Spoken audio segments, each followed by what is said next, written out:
Cette vidéo est une présentation de La Revanche, la boutique officielle des Deux Pions. As-tu déjà, comme moi, eu envie de t'évader, de partir en voyage au loin, dans un pays exotique où les scorpions, les oasis ou les pharaons sont omniprésents? C'est pour cette raison que je me suis mis à économiser de mois en mois mes économies dans le but de faire un voyage et oh, une nouvelle nouveauté de jeu vient de sortir! Donc, je suis jamais allé en Égypte et je n'irai jamais. Mais heureusement, on a des super bons jeux de société qui nous permettent de voyager. Aujourd'hui, Nicole et moi, on vous présente et on vous donne notre avis sur le jeu Pyramido.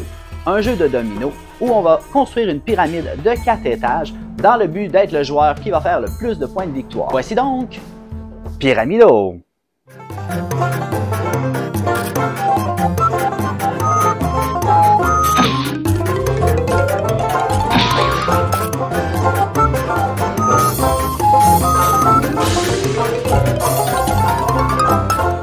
Salut tout le monde, ici Nikki et Danny de la chaîne des Deux Pions.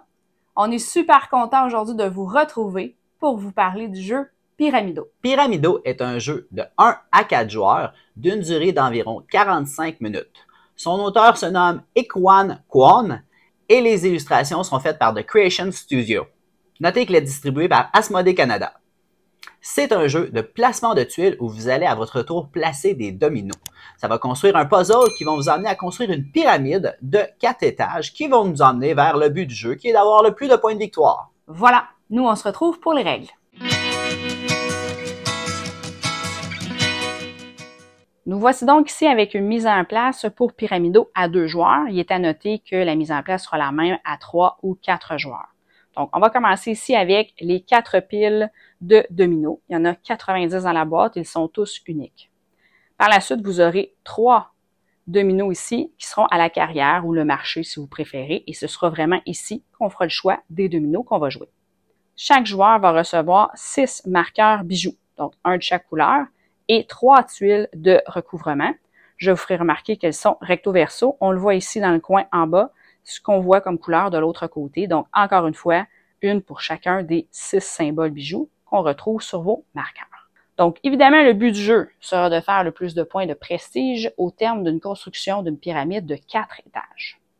À notre tour de jeu, ce qu'on va faire, c'est d'abord choisir un domino. Donc, je reviens tantôt aux 3 dominos disponibles à la carrière. Donc, j'en sélectionne un dans mon cas. Je vais y aller avec celui-ci que je viens placer. Bon, disons que je vais le placer là pour l'instant. On comprendra que comme c'est la première pièce, elle pourrait être en haut, dans le centre ou encore en bas de pyramide, que ça ne change absolument rien. Par contre, les prochains dominos devront me placer de manière à être orthogonalement adjacents à la pièce ou à l'une des pièces qui sera déjà posée. Mon premier étage devra avoir 4 carreaux, donc l'équivalent de 2 dominos de large par exemple, avec 5 carreaux dans l'autre sens, donc un domino couché ainsi que 2 dominos debout. Vous le verrez un peu plus tard, on va vous simuler la partie. Donc, une fois que j'ai placé ma pièce, la deuxième étape, c'est de marquer un domino. Lorsqu'on veut marquer un domino, on doit d'abord s'assurer qu'on a des symboles sur l'une ou l'autre des 2 sections du domino. Donc, dans ce cas-ci, j'ai 2 symboles qui apparaissent dans la zone verte. Donc, je regarde maintenant, est-ce que le marqueur vert est disponible dans ma réserve? C'est bien le cas. Donc, je le prends, et je viens placer sur cette partie de domino.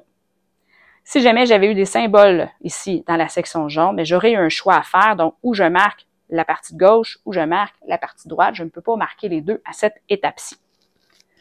La troisième étape d'un tour serait de recouvrir un domino. On le recouvre avec l'une des 3 tuiles que vous aurez reçues en début de partie.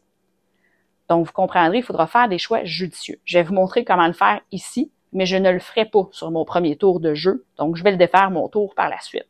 Donc, par exemple, je décide de prendre la tuile de recouvrement jaune. Je dois absolument la placer sur une section de domino qui est complètement vide. Il ne doit y avoir aucun symbole. Donc, par exemple, je mets celle-ci. Ça aurait pu être une autre couleur, ça n'a pas besoin d'être la même couleur qui est en dessous. Je le place. Une fois qu'il est placé, étant donné qu'il y a un symbole, je dois, si possible, marquer cette nouvelle section-là. Donc, c'est la façon de marquer 2 fois le même domino. Donc, dans ce cas-ci, je viendrai porter une clé de Ankh ici pour marquer la tuile de recouvrement que je viens placer. Vous comprendrez qu'il m'en reste que 2 pour toute la partie. Donc, je défais ce coup-là, je ne le ferai pas sur ma première pièce. Recouvrir une section de domino est optionnel. Vous n'en aurez que 3 durant la partie, donc choisissez judicieusement le moment où vous le ferez. La 4e étape sera de réapprovisionner le marché. Donc, dans ce cas-ci, j'ai pris la tuile centrale. Je dois donc choisir l'une de ces 2 tuiles pour venir la placer juste ici. Si j'avais choisi celle de gauche, mais je serais venu renouveler cette pièce-là avec l'une des 2 premières piles et vous aurez compris que si j'avais pris celle de droite, j'aurais renouvelé avec l'une des 2 piles de droite. Donc, dans ce cas-ci, je vais placer cette pièce-ci et ce sera au tour de Dany de jouer.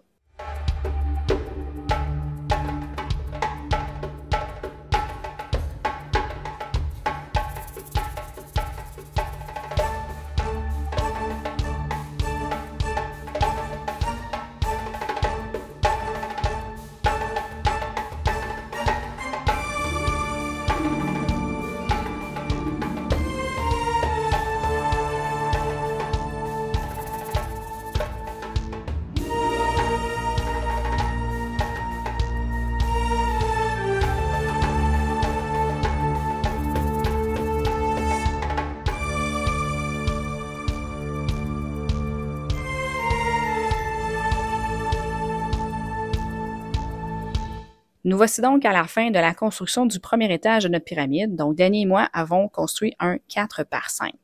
Maintenant, comment on compte les points? Eh bien, on prend chaque zone où on a un marqueur bijou. Donc, par exemple, dans la zone verte, j'aurai 9 points. Et malheureusement, par exemple, dans cette zone verte où je n'ai pas pu mettre mon marqueur puisqu'il avait déjà été placé ici, je marquerai 0 points. Donc, si on regarde ici, ça me fait un total de 18 points, alors que du côté de Dany, ça fait un total de 15 points. Maintenant, il faut ajouter un bonus minot. Le bonus minot, ce que c'est qu'on va regarder la zone où on a le moins de symboles. Donc, on doit quand même avoir un marqueur. Ces 2 zones-là ne compteront pas. Mais je regarde mes autres zones et j'ai plusieurs zones dans mon cas qui sont à 2. Alors, mon bonus sera de 2. Dany, ta plus petite zone est également de 2 ici dans le vert. Donc, ton bonus minot sera de 2 points. Donc, je passe à 20 points et tu passes à 17 points pour le premier étage. Maintenant, on se prépare pour la construction du 2e étage. Donc, on retire l'ensemble de nos marqueurs qu'on repositionne ici dans notre réserve. Même chose du côté de Dany. Et on repart à la construction du 2e étage. Donc, prêt pour le 2e étage, je vais sélectionner ma première tuile. Donc, je vais venir prendre la verte ici que je vais positionner. Voyez-vous, je vais laisser le pourtour. Donc, les premiers petits carrés, je vais les laisser libres. C'est ce qui va compter de mon premier étage de pyramide et maintenant, mon 2e va se placer. Donc, tous les symboles qui sont dans le centre du côté des 2 pyramides seront recouverts et ne compteront plus pour les prochains décomptes de points. Donc, dans ce cas-ci, évidemment, j'ai placé des symboles verts, j'ai placé mon marqueur vert ici. Donc là, je suis déjà assurée que toute cette section-là va marquer. Je remplis de nouveau la carrière. Je vais utiliser cette tuile-ci, voilà, et ce sera à Dany à jouer.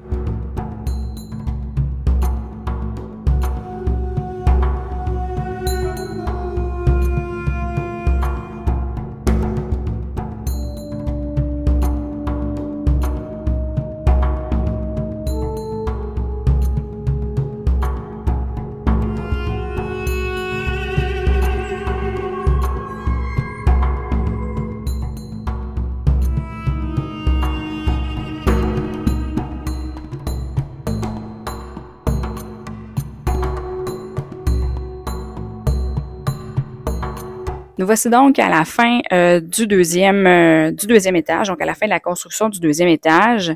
Donc, c'est le même principe qui va s'appliquer, ce qui veut dire que dans ce cas-ci, je marquerai 21 points pour mes sections. Dany, de son côté, marquera 15 points.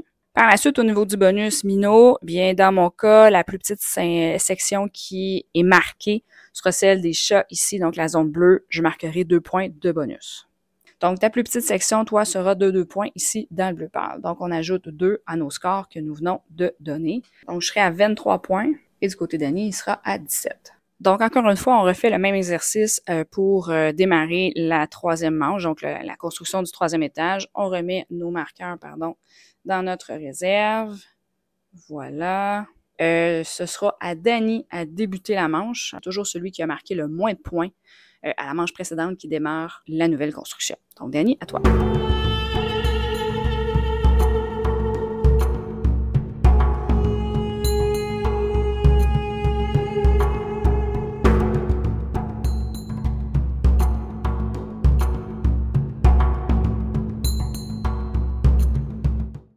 Donc, je viens placer la tuile jaune.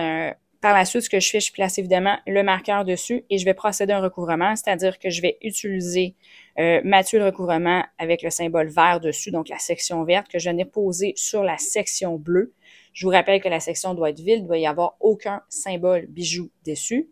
Donc, je place ma tuile par-dessus et à ce moment-là, je peux également placer un marqueur vert. C'est la seule façon de placer 2 marqueurs bijoux sur le même tour. Fin de la construction du 3e étage. Danny a 8 points pour ses secteurs actifs. Il a réussi à placer 2 marqueurs bijoux. Plus ton bonus minot de 2 points, ça te donnera 10 points pour cette construction-là. Donc, de mon côté, c'est 20 points pour mes secteurs, plus un petit bonus minot de 1 seul point ici, donc 21 dans mon cas. On replace pour la dernière manche et ce sera à Danny à faire le premier choix puisqu'il a marqué le moins de points cette fois-ci. Et nous placerons qu'une seule tuile.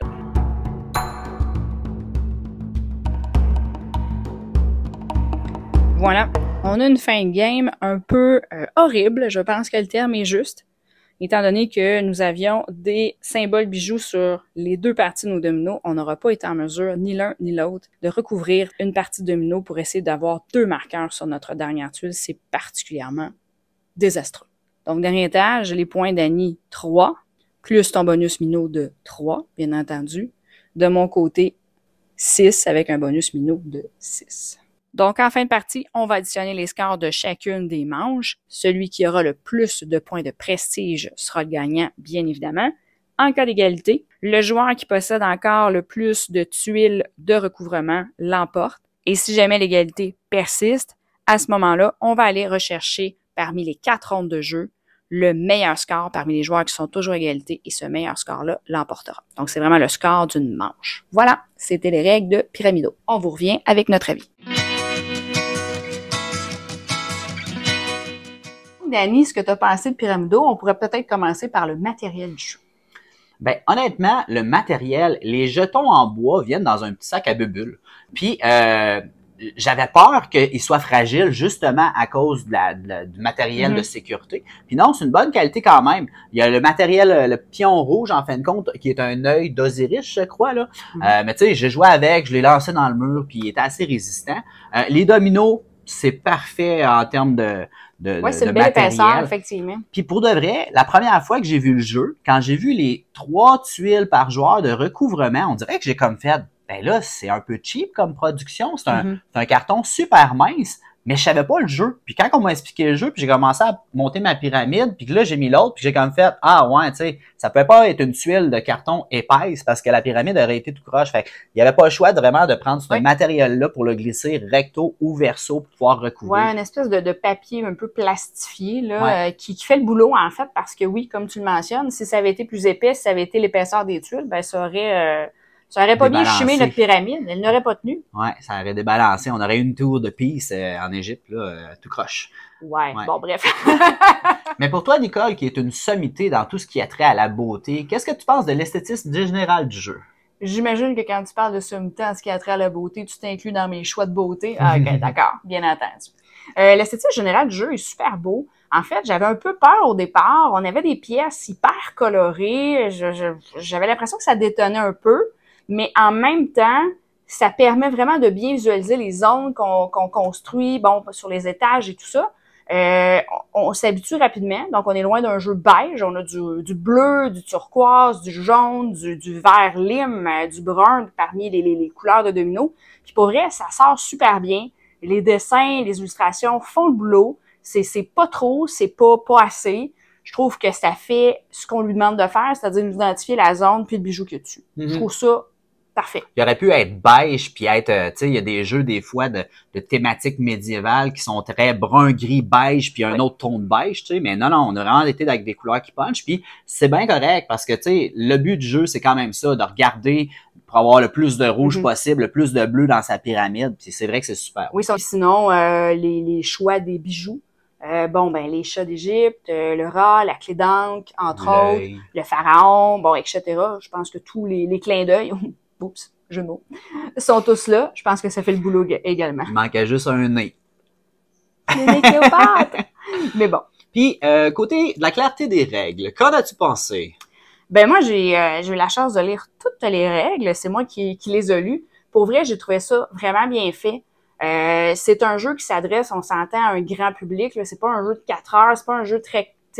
Il y a une belle profondeur, mais on demeure dans du grand public et je trouve qu'à ce moment-là, ça prend des règles claires, faciles à suivre. Les exemples sont là. On a des exemples de décompte pour chacun des étages avec, bon, exactement ce qui se passe. Les pièces sont assez grosses. On n'a pas besoin de se brûler la rétine à essayer de voir ce qui est mentionné, police de caractère, tout ça, super bien fait. Pour vrai, chapeau. Puis, livre de règles en français et en anglais. J'ai pas lu d'erreur de traduction a priori. Pour vrai, c'était vraiment un très beau travail. Ouais. Oui. Un beau livre de règles. Côté du nombre de joueurs idéal, honnêtement, pour ma part, j'ai de la misère à le définir. Ça arrive que, ben tu sais, on a tellement de jeux de société à 4 qui sont faits à 4. Il faut que ça soit 4, à 3, ça marche pas. Ou des fois, des jeux de conflit qu'il faut absolument être un chiffre impair, 3, 5, 7, pour qu'en cas d'égalité, il y ait toujours quelqu'un qui brise. Mais dans ce cas-là, on a joué à 2, on a joué à 3, on a joué à 4. Puis pour vrai, même à 2, le feeling est super bon. Ce qui nous amène à un autre point, l'interaction entre les joueurs. Qu'est-ce que toi, t'en as pensé? Ben, juste avant, je serais revenu sur le nombre de joueurs idéal parce que tu sais, oui, on l'a joué à 2, oui, on l'a joué à 3, oui, on l'a joué à 4, ça a été fluide.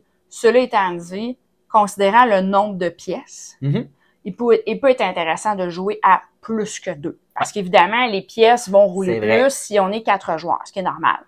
Par contre, ce qui est bien fait, c'est que les 4 tuiles, dans le fond, qui constituent l'approvisionnement, dans le fond, d'où on va amener des tuiles vers la carrière, on voit ce qui s'en vient. Ouais. Donc, ça te permet de t'adapter. Même si tu sais que toutes les tuiles sortiront pas, tu les vois venir un peu, donc tu peux ajuster ta stratégie en conséquence. Fait que pour ça, j'ai quand même trouvé ça bien. Ce qui nous ramène à dire 2, 3, 4 joueurs, c'est à recommander, je pense que ça joue très bien. Puis tu sais, on pourrait juste, à 2 joueurs, exemple que j'ai un marché de 4 tuiles puis que ça descend vers une tuile, c'est sûr que si on joue à 2 puis que j'aime bien le rouge, je pourrais prendre une tuile rouge qui fait pas ton bonheur, puis après ça, prendre une autre tuile rouge. Fait que si on joue à 2, ben le prochain tour, je me garantis d'avoir une rouge si t'as pas pris le tour précédemment.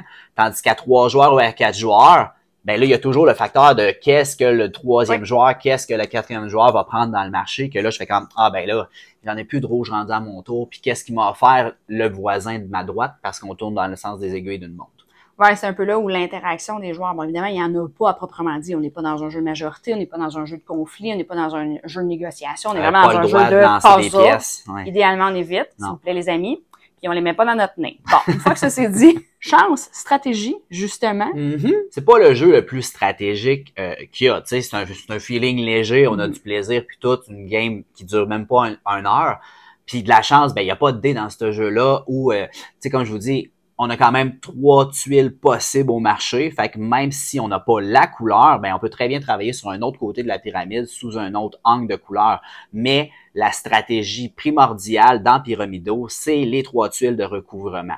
À quel moment les jouer? Parce que on peut vraiment les jouer très rapidement, premier, deuxième étage, et arriver dans un moment crucial au dernier étage sur le top de la pyramide et avoir besoin d'en avoir un dans nos mains d'une ou de l'autre couleur, puis l'avoir. Ou à l'inverse, on peut ne rien jouer du tout, puis arriver en haut de la pyramide, puis pas avoir besoin de le jouer non plus parce que nos tuiles ont des bijoux dessus. Pas avoir besoin ou pas être capable. Dans l'exemple qu'on a fait tantôt dans les règles, on a simulé une partie à 2. Bon, oui, désastreux, je l'ai dit, horrible. Je pense que j'ai utilisé quelques fois le mot. Ben, on s'est ramassé avec chacun, en fait, avec les tuiles au marché, qui avaient toutes les 2 des bijoux. Ouais. Donc, on pouvait pas recouvrir sur la dernière tuile, ce qui nous aurait permis de marquer 2 fois. Dans le fond, de marquer 2 couleurs, 2 zones. Et là, on était fait comme des rats, ça marchait pas. Puis ce que j'aime beaucoup, beaucoup du jeu, c'est qu'ils auraient pu ne pas mettre une règle qu'ils ont mis. Comment je peux dire ça? Tu sais, quand tu joues un jeu, puis que tout le monde ignore celui qui a une game vraiment qui va bien. Tu sais, je prends du rouge, je prends du rouge, je prends du rouge, puis les autres vont dans le jaune vert, bleu, jaune, puis ils prennent tout le temps. Mais là, dans ce cas-là, la règle qu'ils ont rajoutée, comment qu'elle s'appelle? Le bonus minot. Donc, le bonus minot, ça évite que quelqu'un fasse vraiment une immense couleur qui va lui donner beaucoup, beaucoup de points, tandis qu'une autre personne, par exemple, il fait 2 grosses couleurs ou 3 couleurs moyennes, ben il va se rajouter ce coin-là supplémentaire qui pourrait l'emmener vers celui qui est vraiment juste une pyramide d'une seule couleur. Fait que c'est une très bonne décision d'avoir ajouté ça. Oui, ça vient obliger les gens à diversifier un petit peu leur zone et tout ça plutôt que de juste axer sur une couleur parce qu'on se cachera pas.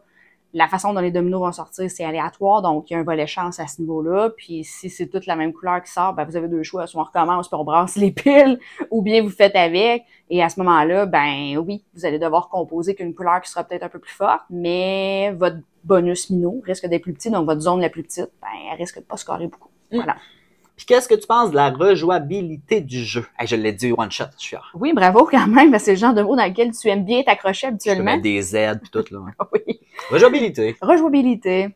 Ben écoute, elle est super présente. Là, je veux dire, 90 dominos uniques, si je me trompe pas. Donc, une combinaison à peu près infinie. Là. Je suis pas mathématicienne, mais c'est clair qu'il y en a beaucoup de combinaisons possibles. Ouais. Oui, il y a beaucoup de possibilités. Oui, continue que ton boulier imaginaire, tout va bien. Puis le fait que, bon, on divise ça en différentes piles, c'est vraiment le côté aléatoire à ce niveau-là permet une super belle rejouabilité. Je pense que c'est aussi simple que ça. Si on en vient à un avis final, mon cher? Ben, un avis final. Pyramido, c'est un excellent, tu sais, c'est pas un filler. Tu sais, un petit filler, on va se dire 20 minutes, mais c'est pas aussi un grand jeu. Fait que, tu sais, un petit jeu de soirée, quand tu veux pas trop te casser la tête, pour vrai, c'est Bullseye, c'est vraiment excellent. Sachez que vous pouvez jouer aussi en après-midi, le dimanche, le samedi, un jour de semaine, comme vous voulez. C'est vrai. Un jeu de fin de soirée. C'est vrai.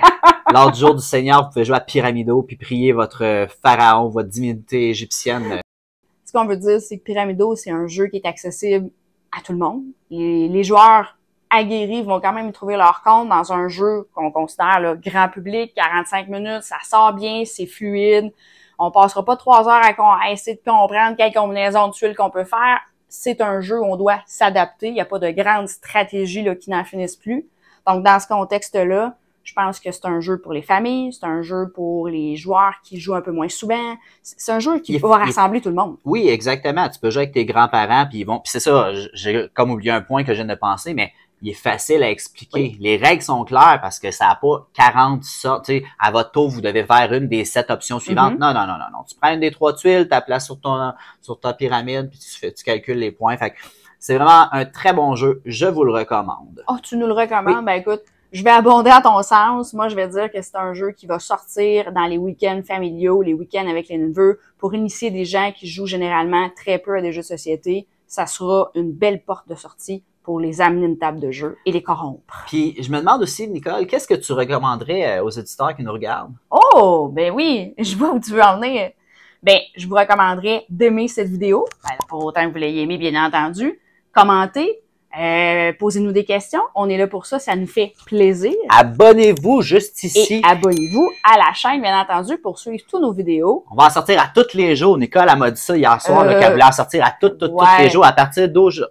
Non? Non.